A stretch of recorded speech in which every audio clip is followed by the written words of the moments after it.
Aku Nila. Aku Isnaini. Di sini kami mau nanya-nanya nih sama pengunjung yang ada di sini mengenai filosofi pendidikan. Menurut Ki Hajar Dewantara. Kami pengen menanya nih dari beberapa pengunjung yang ada di mall ini. Baiklah, kita mulai dari pengunjung yang pertama. Oke. Mas. Ya, Mbak. Mas, boleh minta waktunya sebentar tidak? Boleh, Mbak? Di sini sebelumnya saya ganggu nggak? Oh, enggak, Mbak. Oke. Di sini dengan Bapak siapa ya kalau boleh tahu? Oh, untuk perkenalkan, nama saya Bapak Dani Febriansa. Oke, Bapak Dani Febriansa. Di sini saya mau nanya nih Bapak Dani. Bapak tahu nggak sih siapa Bapak Pendidikan Indonesia? Oh, untuk Bapak Pendidikan Indonesia itu Bapak Ki Hajar Dewantara. Oh, Bapak Ki Hajar Dewantara. Nah, menurut Bapak Dani nih, apa sih Bapak ketahui tentang Bapak Ki Hajar Dewantara itu? Oh, tentunya saja yang terkenal itu semboyannya, Mbak. Semboyannya. Apa sih semboyanan dari Bapak Ki Hajar Dewantara tersebut? Semboyannya itu Tutwuri Handayani. Oke, Tutwuri Handayani. Nah, di sini aku pengen tahu nih, apa sih itu Tutwuri Handayani? Bisa dijelaskan? Bisa, Mbak. Tutwuri Handayani itu kita tuh sebagai seorang guru tuh harus bisa memberikan dukungan dan juga bimbingan kepada peserta didik agar dia tuh bisa lebih belajarnya tuh lebih mandiri dan juga berkembang lagi. Oh, begitu. Menurut Bapak juga nih, apa saja sih yang terdapat di semboyan Tutwuri Handayani itu? Yang pertama itu ada Ing Ngarso Nang Tauladan dan juga Ing Madya Nang Karso dan juga Tutwuri Handayani. Oh gitu, terima kasih.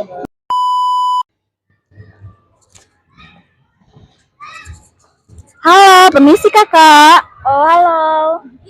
Sebelumnya nih, ganggu waktu kakaknya tidak? Enggak sih, lagi santai aja.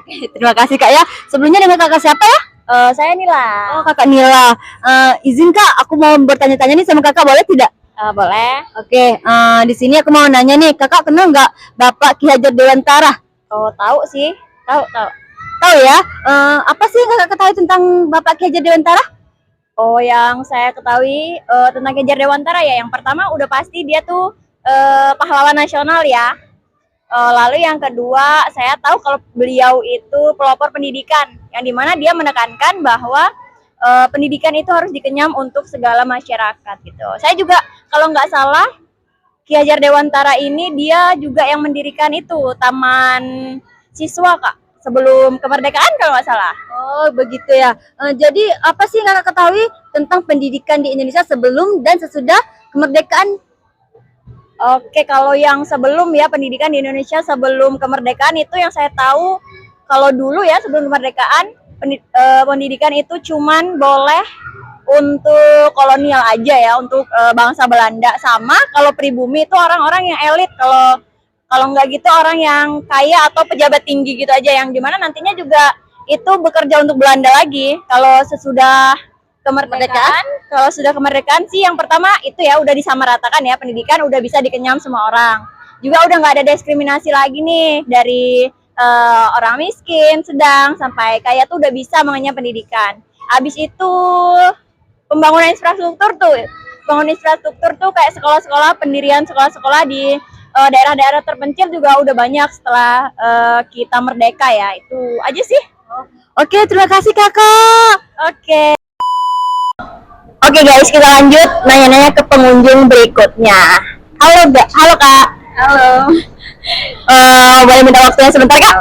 Dengan kak siapa? Dwi. Oke kak Dwi, kakak familiar nggak sih kak sama yang namanya menuntun? Oh iya, sangat familiar. Boleh nggak ya kakak jelasin nih kata menuntun ini dalam proses pendidikan? Kata menuntun dalam proses pendidikan ya. Jadi maksudnya itu kata menuntun dalam proses pendidikan, kita itu memfasilitasi atau membantu peserta didik untuk menjadi manusia seutuhnya. Jadi kita itu mengembangkan mereka itu berdasarkan minat dan bakat mereka, bukan sesuai keinginan kita sebagai orang dewasa. Contohnya nih kak? Ini contohnya seperti diibaratkan sesuai dengan pemikiran Bapak Ki Hajar Dewantara. Jadi seorang pendidik itu diibaratkan sebagai seorang petani, dan peserta didik itu diibaratkan sebagai benih yang ingin ditanam. Itu maksudnya gimana kak? Jadi gini, anak didik tadi kan sebagai benih nih.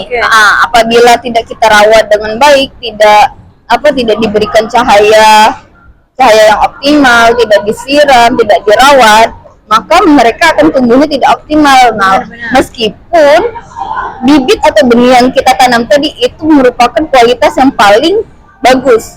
Nah, lain halnya dengan mereka yang kita rawat dengan baik, mendapatkan pencahayaan matahari yang baik, kita rawat dengan benar-benar, maka hasil dari bibit yang kita tanam tadi, mereka akan tumbuh dengan sangat baik dan sangat optimal.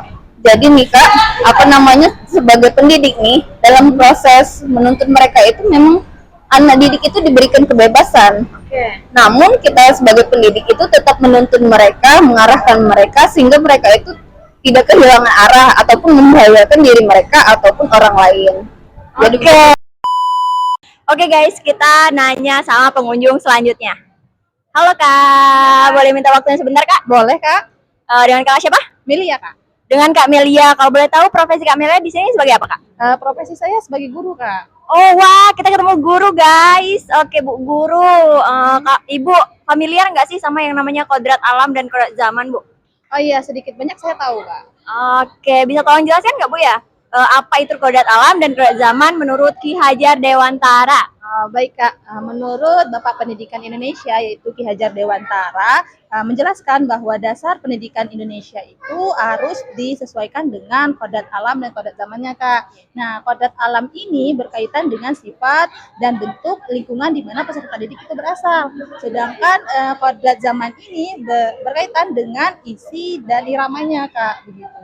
Oh oke. Kalau gitu gimana sih Kak penerapannya nih? Penerapannya ke peserta didik? Oh iya Kak, yang pertama itu kodrat alam ya Kak ya. Kodrat alam ini itu berasal dari lingkungan di mana peserta didik itu berasal. Nah, di mana itu adalah sebagai kultur budayanya ataupun di mana tempat tinggal dari peserta didik Kak. Nah, contohnya itu peserta didik yang tinggal di lingkungan pantai. Maka proses pembelajaran itu kita bisa sesuaikan dengan lingkungannya Kak. Kemudian yang kedua contoh itu adalah dari kodrat zamannya Kak. Kodrat zaman ini kan merupakan perubahan yang terjadi dari waktu ke waktu atau bisa mengikuti zaman. Kita kan sekarang berada di zaman abad 21 ya Kak ya. Iya, benar. Jadi proses pembelajaran itu akan lebih baik jika kita sesuaikan dengan zaman kita sekarang. Seperti itu Kak. Oke, bagus banget ya guys penjelasannya. Iya. Makasih sama Ibu Guru kita, Ibu sama-sama. Melia ya. Oh iya Kak, sama-sama. Say hi dulu Kak. Ya. Kali ini kita tanya-tanya dengan pengunjung yang lain. Ini ada Mas. Halo Mas. Ya, Halo misi Mas, boleh ganggu waktunya? boleh. Oke, sebelumnya dengan Mas siapa? Mas Ilham nggak? Oke, Mas Ilham. Nah, sekarang pekerjaan atau kesibukannya itu apa ya kalau boleh tahu? Sekarang masih kuliah saya Kak, Oke, kuliah di mana Mas? Universitas Jambi. Oke, Mas di sini aku mau nanya nih, boleh ya? Boleh. Oke, pertama nih pertanyaannya, bagaimana praktik pembelajaran yang memerdekakan peserta didik, Mas? Oke, jadi kalau berbicara mengenai praktik pembelajaran yang memerdekakan peserta didik itu dimulai dari kesadaran dari pendidiknya terlebih dahulu untuk memahami karakteristik, minat dan juga dari gaya belajar peserta didiknya. Semua itu bisa tercapai apabila pendidik juga bisa mengatur proses pembelajaran yang berpusat pada peserta didik. Selain daripada itu juga kurikulum yang digunakan itu proses pembelajaran itu juga harus menyesuaikan pada kurikulum yang digunakan, gitu Kak. Oke, terus Mas, bagaimana sih praktik pendidikan yang sekarang itu yang membelenggu peserta didik itu bagaimana sih? Oke, jadi kalau praktik pendidikan yang membelenggu itu salah satunya adalah masih menggunakan pola pembelajaran lama di mana guru menjadi subjek utama dalam proses pembelajaran. Selain itu juga kerap ditemui pendidik di mana kurang menyadari ada keunikan karakteristik dari masing-masing peserta didiknya, dan juga infrastruktur yang kurang merata juga menjadi aspek yang membelenggu dalam pendidikan dalam proses pembelajaran ini.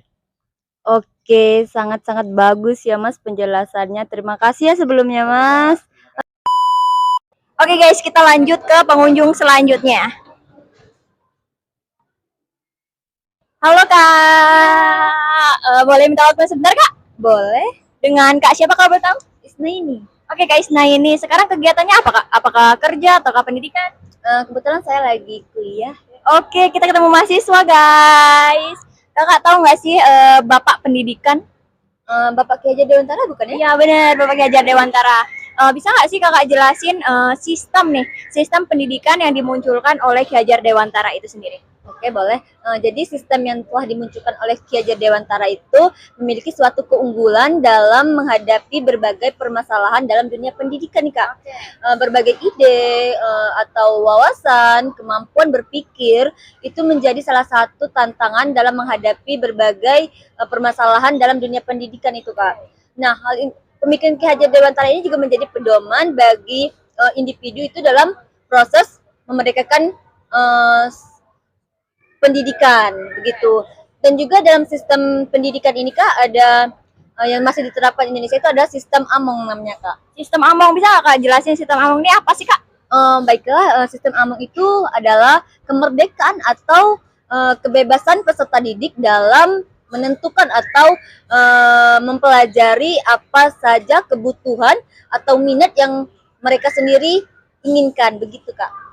Oke, makasih. Bagus banget kak penjelasannya. Iya, Saya hai dulu sama-sama. kak, kamera. Terima kasih.